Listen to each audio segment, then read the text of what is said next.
Once upon a time, in a quaint little town called Quirksville, there lived a peculiar inventor named Professor Gizmo. One day, Professor Gizmo decided to invent a device that could translate animal languages. He spent weeks tinkering in his workshop, surrounded by gears, springs, and the occasional startled squirrel.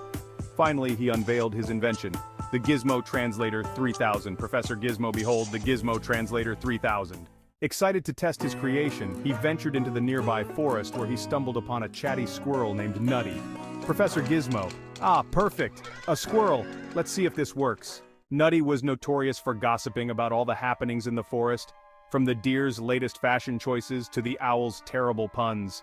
With the Gizmo-Translator 3000 strapped to his waist, Professor Gizmo aimed the device at Nutty. To his amazement, the device emitted a series of beeps and boops before translating Nutty's rapid chattering into comprehensible English. Nutty the Squirrel. Hey, you're that Gizmo guy. Can you believe what the rabbits are up to these days? They're planning a carrot heist. Over the next few days, he roamed the forest, conversing with various creatures. Oh, the early morning racket the roosters make is just unbearable. The best route to the pond, you say? I still think it's the path by the big oak tree. However, trouble brewed when Gizmo's arch-rival, Dr. Zapsalot, heard about the invention. The Gizmo-Translator 3000? Oh, this could be just what I need to create some chaos.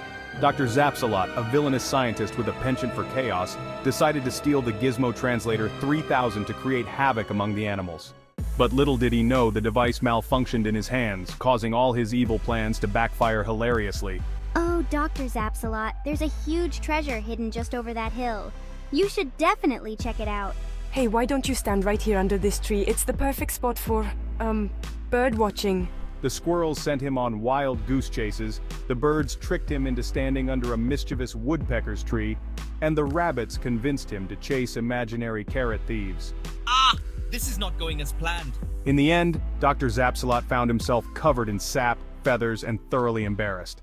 Meanwhile, Professor Gizmo, with the help of Nutty and his other newfound friends, devised a plan to reclaim the Gizmo-Translator 3000. With a series of ingenious gadgets and a lot of laughter, we managed to outwit Dr. Zapsalot and restore peace to the forest. Oh, it was such a sight. We had so much fun and Dr. Zapsalot didn't know what hit him. And just like that, the forest was a happy place once more. From then on, the animals of Quirksville and Professor Gizmo became the best of friends. Sharing laughs over Nutty's latest gossip. And enjoying the occasional invention that actually worked. Life in Quirksville was never dull, that's for sure. And as for Dr. Zapsalot, well, he never quite lived down his misadventures in the forest. Much to the delight of everyone in Quirksville. Oh, the embarrassment. His plans always seemed to backfire, much to everyone's amusement.